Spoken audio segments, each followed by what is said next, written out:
दोस्तों, स्वागत करता हूं मैं आपका आपके अपने ही चैनल पर। आइए हम अपना आज का टॉपिक देखते हैं, जिसका नाम है शेषफल पर आधारित प्रश्न।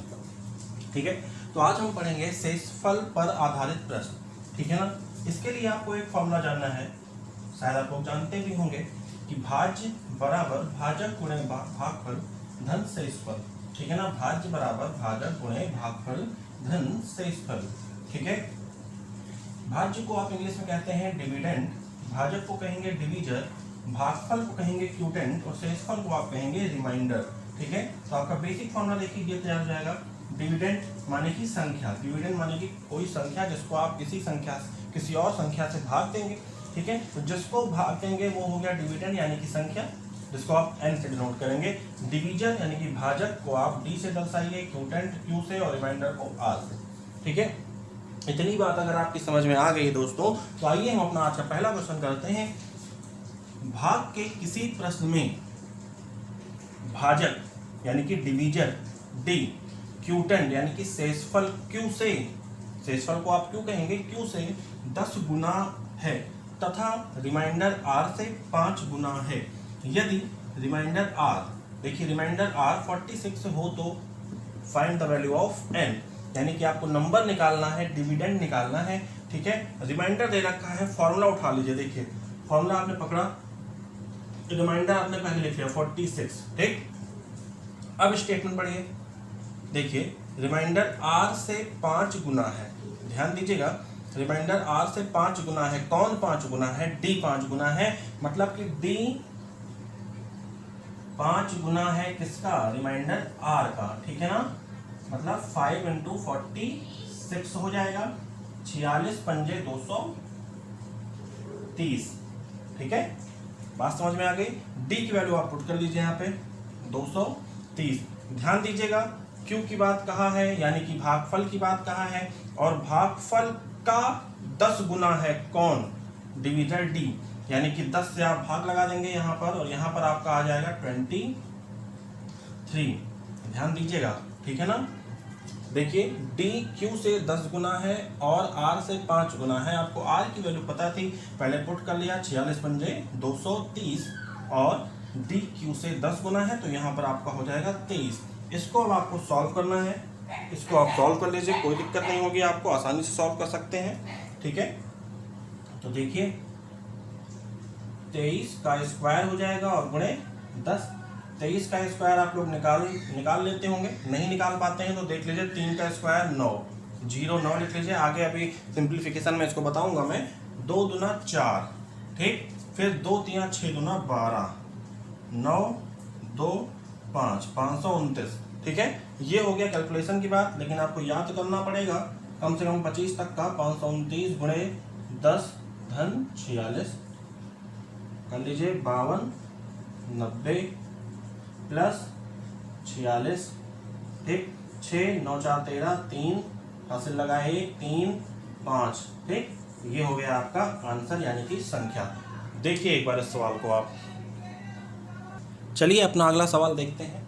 लिखा हुआ सवाल आपके सामने, एक संख्या को 555 तथा 445 के योग से भाग दें तो भागफल उनके अंतर के 2 गुने के बराबर आता है और रिमाइंडर 30 आता है, तो संख्या मालूम कीजिए। ध्यान दीजिएगा, पहले कह रहा है एक संख्या को 555 तथा 445 के योग से, तो दोनों का अगर आप योग निकालें तो कितना हो जाएगा? 445। ठीक, कितना हो जाएगा? 1000। मतलब आपका जो भाजक है वो कितना है? 1000, यानी कि d की वैल्यू कितनी है? 1000 है। ठीक है ना, योग से भाग दें तो भागफल, अब देखिए भागफल की बात हो रही है, मतलब कि q की बात हो रही है। ठीक, भागफल उनके अंतर के, किनके अंतर के? इन संख्याओं के अंतर के, और इनका अंतर क्या हो जाएगा? 110। ठीक, आप कर लीजिए, 545 में से घटाएंगे 445 तो आएगा 555 में से तो आएगा आपका 110, यानी कि आपका भागफल क्या आ गया है? 110, जो कि 2 गुने के बराबर है। गुणे 2 कर लीजिए, 2 गुने के बराबर है, मतलब हो जाएगा आपका 220। यहां से आपको पता चल गया है कि आपका भाजक यानी कि डिवीजर क्या है? 1000 है, क्यूटेंट क्या है यानी कि भागफल क्या है? तो 220 है, और रिमाइंडर दिया हुआ है देखिए आप रिमाइंडर r बराबर 30, तो संख्या मान कीजिए आप फॉर्मूला लगाएंगे अपना n is equal to D into Q plus R. What is the value of D? D की वैल्यू है यहाँ पर 1000 प्लस क्यू की वैल्यू देखिए 220 प्लस आर की वैल्यू देखिए 30। ठीक है, अब इसको मल्टीप्लाई करवाएंगे 1000 प्लस गुणे 220 प्लस 30। ठीक है ना, आपका आएगा, ठीक है, ये हो गया आपका आंसर। देख लीजिए एक बार सवाल को, बहुत अच्छा सवाल है ये। देखिए अगला सवाल देखिए, किसी संख्या को 56 से भाग दें। देखिए सुनिए ध्यान से, किसी संख्या को n, कोई संख्या है, ठीक है, n कोई संख्या है, इसको आपने किससे भाग दिया? 56 से भाग दिया। ठीक है, 56 से भाग दिया तो रिमाइंडर कितना आता है? तो रिमाइंडर आपका आता है 29। ध्यान दीजिएगा, किसी संख्या को आपने 56 से भाग दिया तो आपका रिमाइंडर आ रहा है 29। ठीक है ना, क्यूटेंट तो यहाँ भागफल तो कुछ ना कुछ आएगा ही ना। ठीक है, तो यहां से हम लोग क्या बना सकते हैं फॉर्मूला? देखिए ध्यान से देखिएगा, यहां से फॉर्मूला हम लोग क्या बना सकते हैं? देखिए n is equal to D की वैल्यू क्या है? 56 plus into Q plus R की वैल्यू क्या है? 29। ये आपकी संख्या हो गई। देखिए ये आपकी संख्या निकल के आ गई सामने, क्या आ गई? ये आपकी संख्या निकल के आ गई। और इसी संख्या में कह रहा है कि 8 से आप भाग कर दीजिए। 8 से आप भाग कर देंगे, रिमाइंडर थ्योरम लगेगी। अलग अलग आप भाग कर सकते हैं। 56 क्यूब 8, तो यहाँ से आ जाएगा, पूरी तरह से कट गया, 7 क्यू आएगा और रिमाइंडर आपका आएगा 0। रिमाइंडर यहाँ पे 0 आ गया। 29 को अगर आप भाग देते हैं 8 से, तो 8 यहाँ 24, रिमाइंडर आ जाएगा आपका 5, मतलब आपका आंसर होगा 5। ठीक है, बेसिक मेथड तो ये हो गया। ठीक है ना, अब देखिए जो ये चीज है आपकी, ये चीज, ये वाली पोर्शन देख रहे होंगे आप, ये पोर्शन आपका हमेशा इसमें रिमाइंडर 0 ही बचेगा। ठीक है, मतलब क्यों ना हम सीधे सीधे इस भाजक को भाग कर दें इस रिमाइंडर से। 8 आप भाग करिए 29 को 8 से, तो 8 यहाँ 24 और आपका आ जाएगा 5। देखिए यहाँ पर भी रिमाइंडर आपका सीधे सीधे आपने कर दिया, 5 आ गया। ये मैंने आपको बेसिक मेथड बताया था कैसे होगा, और ये मैंने आपको ट्रिक बता दी है कि आप 8 से जो ये भाजक है उससे आप इस रिमाइंडर को कम कर लीजिए, आपका आंसर आ जाएगा सीधे सीधे जो रिमाइंडर पूछा है निकल के आ जाएगा 5। मतलब कि क्या कहना चाह रहा हूं मैं, देख लीजिए आप एक बार। देखिए मैंने कहा आपसे कि आप जो ये भाजक आया है 8, इससे आप भाग करिए 29, 8 यहाँ 24 और आपका रिमाइंडर क्या आ जाएगा यहाँ पर 5। ठीक, आंसर। ओके, चलिए देख लीजिए इसको एक बार। एक सवाल आपको मैं बोल देता हूं, करिएगा इसको, देखिए ध्यान से। किसी संख्या को अगर 121 से भाग दें, किसी संख्या को अगर 121 से भाग दें तो रिमाइंडर आता है आपका 25। ठीक है, रिमाइंडर कितना आ रहा है? 25। अगर उसी संख्या को हम 11 से भाग दें तो रिमाइंडर क्या आएगा? ये होगा आपका सवाल जो आपको करना है। ठीक है ना, ओके। अगला क्वेश्चन देखते हैं हम लोग। देखिए ये सवाल बच्चों आजकल इस पैटर्न का सवाल बहुत एग्जाम में पूछे जा रहे हैं, तो ये एक इंपॉर्टेंट सवाल है। क्वेश्चन है, दो संख्याओं को 33 से भाग दें। दो संख्याओं को, अलग अलग संख्याएं हैं, उनको अगर हम 33 से भाग दे रहे हैं तो शेष क्रमशः बचेगा आपका 21 और 28। ठीक है, फिर कह रहा है इन्हीं संख्याओं के योग को अगर हम 33 से भाग देंगे तो हमारा शेष क्या बचेगा। देखिए बहुत ही आसान सवाल है, कुछ आपको ज्यादा सोचना नहीं है। योग की बात कहती है इन संख्याओं के योग को, और दो रिमाइंडर दे रखा है, रिमाइंडर 1 प्लस रिमाइंडर 2, तो आपको दोनों रिमाइंडर क्या करने चाहिए? जोड़ देने चाहिए। आपको दोनों रिमाइंडर क्या करने चाहिए? तुरंत ही आप जोड़ दीजिए।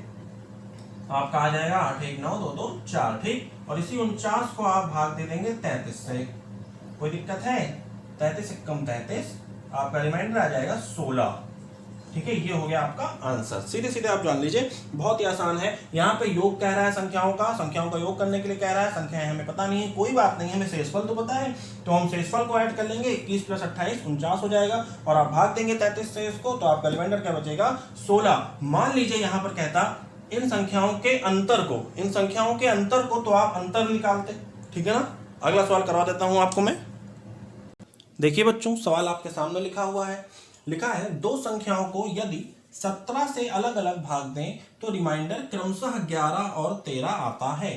ठीक, उन्हीं संख्याओं के योग तथा अंतर को यदि 17 से भाग दें तो रिमाइंडर क्या आएगा, ठीक है ना। कुछ नहीं करना है, कुछ ज्यादा नहीं सोचना है आपको, केवल रिमाइंडर का यहाँ पर जोड़ और घटाव करना है, ठीक है ना। तो पहली बार देखिए कह रहा है योग करने के लिए, तो 11 प्लस 13 आपका हो जाएगा 24, ठीक। बात समझ में आ गई। एक बार देखिए क्या कह रहा है, 13 माइनस, दोनों का अंतर कितना हो जाएगा 2, ठीक है। 24 को आप भाग दीजिए 17 से, भाग दे दिया हमने, अंतर कितना आ जाएगा 7, मतलब रिमाइंडर क्या आ जाएगा आपका 7, ठीक है ना। अब सुनिए, इस बार 2 को भाग देना है, ओहो 17 एकम 17 नहीं जाएगा ना, नहीं जाएगा ना। अब सुन लीजिए ध्यान से, रिमाइंडर थ्योरम कहती है कि जब भी हम टेबल स्टार्ट करेंगे तो हमेशा 0 बार पहले पढ़ेंगे। 17 0 जा क्या हो जाएगा 0, आपका 2 बचेगा, मतलब रिमाइंडर 2 आ जाएगा। या ये भी आप समझ सकते हैं, ध्यान सुनिएगा, कि जो भाजक होता है, अगर इस भाजक से हम किसी संख्या को, ठीक है, डिवीजर से डिविडेंड को यदि भाग दिया जाए और डिविडेंड छोटा हो डिवीजर से, तो वही शेषफल हो जाएगा। जैसे कि यहाँ पे 17 का पहाड़ा आप 0 बार लेके, यहाँ 0 आया, घटाए होंगे 2 आ जाएगा रिमाइंडर, मतलब एक रिमाइंडर आपका 7 आ गया और एक रिमाइंडर आपका 2 आ गया, समझे। चलिए अगला क्वेश्चन देखिए, आपके सामने लिखा है, बहुत ही अच्छा क्वेश्चन है, 2 बार पूछा जा चुका है और इस तरह के क्वेश्चन आते रहते हैं एग्जाम्स में। देखिए लिखा है, जब किसी संख्या को एक निश्चित भाजक, ध्यान दीजिएगा, एक निश्चित भाजक द्वारा विभाजित किया जाता है तो रिमाइंडर कितना आता है 46, ठीक है। अगला स्टेटमेंट कहता है, यदि उसी संख्या को, ठीक, सॉरी माफ कीजिएगा, यदि किसी अन्य संख्या को, ठीक है, यदि किसी अन्य संख्या को उसी भाजक द्वारा, ठीक, जो निश्चित भाजक पहले था उसी भाजक द्वारा विभाजित किया जाता है तो रिमाइंडर कितना आता है 31 आता है। अब सुनिएगा, यदि दोनों संख्याएं, जो दोनों संख्याएं हैं उन दोनों के योग को, यदि दोनों संख्याओं के योग को फिर उसी भाजक द्वारा, फिर से सुन लीजिए, उसी भाजक द्वारा भाग दिया जाता है तो रिमाइंडर 19 आता है, सॉरी 19 आता है, ठीक है। रिमाइंडर कितना आता है 19 आता है। तो आपको फाइंड करना है भाजक। फिर से सुन लीजिए, जब किसी संख्या को एक निश्चित भाजक द्वारा विभाजित करें तो रिमाइंडर कितना आया 46 आया। यदि किसी अन्य संख्या को उसी भाजक द्वारा विभाजित किया गया तो रिमाइंडर 31 आया। यदि दोनों संख्याओं के योग को उसी भाजक द्वारा विभाजित किया जाए तो रिमाइंडर 19 आया। तो आपको फाइंड करना है भाजक। देखिए अगर आप बेसिक मेथड लगाते हैं तो पहले इसको भाग लगाएंगे फॉर्मूला बना के, फिर इसको लगाएंगे, दोनों को ऐड करेंगे, फिर भाग लगाएंगे, तो आपका काफी लंबा हो जाएगा। एक ट्रिक सुन लीजिए दोनों के लिए। देखिए पहला रिमाइंडर 46, ठीक, पहला रिमाइंडर एक संख्या के लिए 46 प्लस दूसरी संख्या को भाग दिया गया तो रिमाइंडर 31, दोनों का ऐड, ठीक। अब जब दोनों संख्याओं को प्लस करके भाग दिया जा रहा है उसी भाजक से, रिमाइंडर -19 आ रहा है और इसी को आपको करना है माइनस कर देना है, ठीक है ना। जो रिमाइंडर 19 आ रहा है इसी को आप माइनस कर देंगे। बात समझ में आ गई। पहला भाजक धन दूसरा भाजक माइनस अंतिम भाजक, ये है फॉर्मूला आपका। लेकिन हो सकता है स्टेटमेंट में पहले इसको लिख दे, तो समझिएगा कि किसको घटाना है और किसको जोड़ना है। जब एक संख्या को भाग दिया गया तो रिमाइंडर बचा, तो आप जोड़ रहे हैं। जब दोनों संख्याओं को कंबाइन कर दिया गया, मतलब योग दे दिया गया, योग कर दिया गया, उसके बाद भाग दिया गया और जो रिमाइंडर बचा उसको घटाना है, ये बात याद रखिएगा, ठीक है ना। तो यहां से जोड़ लीजिए 6 1 7 4 3 7 माइनस 19, आपका आ जाएगा 56 आंसर। नोट कर लीजिए।